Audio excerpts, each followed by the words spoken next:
Hello YouTube. So today I have a word for you guys. This is a word that I felt in my spirit today and I wanted to share it with you guys. So this is Proverbs chapter 19 verse 21.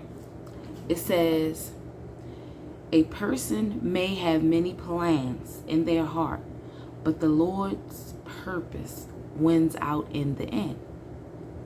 I'm going to read it again. A person may have many plans in their heart, but the Lord's purpose wins out in the end. And pretty much in that scripture, it is saying that no matter how many plans, no matter how many ideas we have in our hearts, the Lord's plan for our life will win out in the end.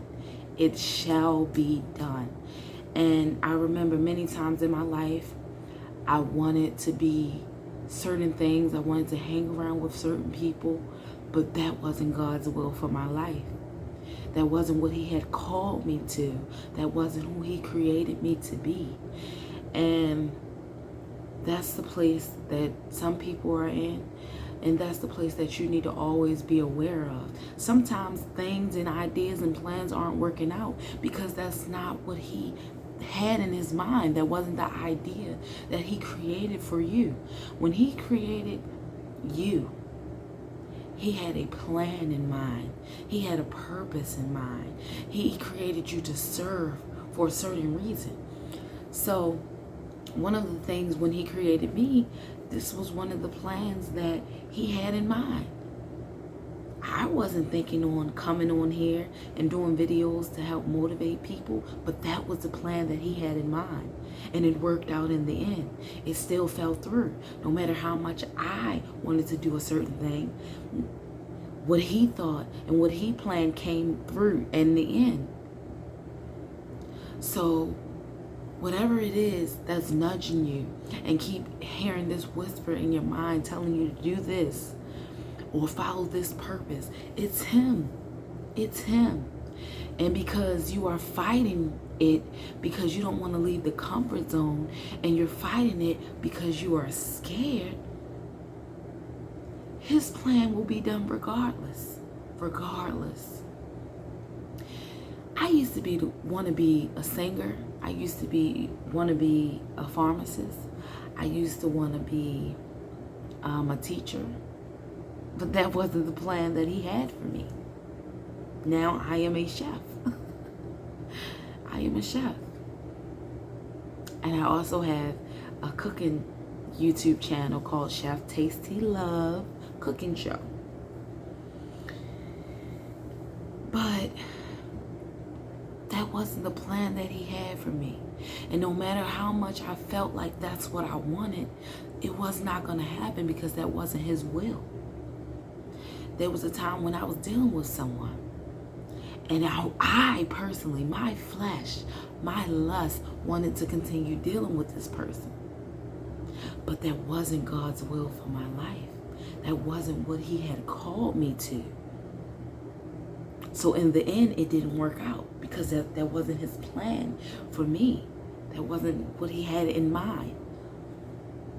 So whatever you're doing, you're fighting what God's will is for your life. You're fighting against it because that's not what you feel as though you want. But God's plan is always better for you. So you have to loosen up and give yourself to Him. That's what He means when He said, put me first. Allow me to lead your life. Are you allowing Him to lead it? Or are you just following your own path? Because I went down that road, following my own path and trying to do my own thing and going the places that I want to go and working the jobs that I want to work and dealing with the people that I want to deal with. And it never turns out. It never works out. It never works out in the end. It never works out because you know why? That wasn't what He had planned for me. So even if you don't listen, God will make a way whereas though you will be following His will. His will be done. That's why that job didn't work out. That's why that relationship didn't work out. That's why that place that you're staying didn't work out. That's why that car that you had didn't work out, because you didn't go to him for it. You went through your own desires. You went through your own flesh to get it. You have to go through him, because when you go through him, it will last. It will last. That's just like losing weight. I've been trying to lose weight so long on my own. But now that I'm doing it in his will, it's working out. I'm getting results. I'm seeing results. Because I'm going to him for it. It's the little things. When he says put me first, that means in everything. That means in everything. It's not about you. It's not about you. It's about what God is doing through you. It's about his glory. His glory. That's what it's about. It's not about you. It's not about you. And that's what we have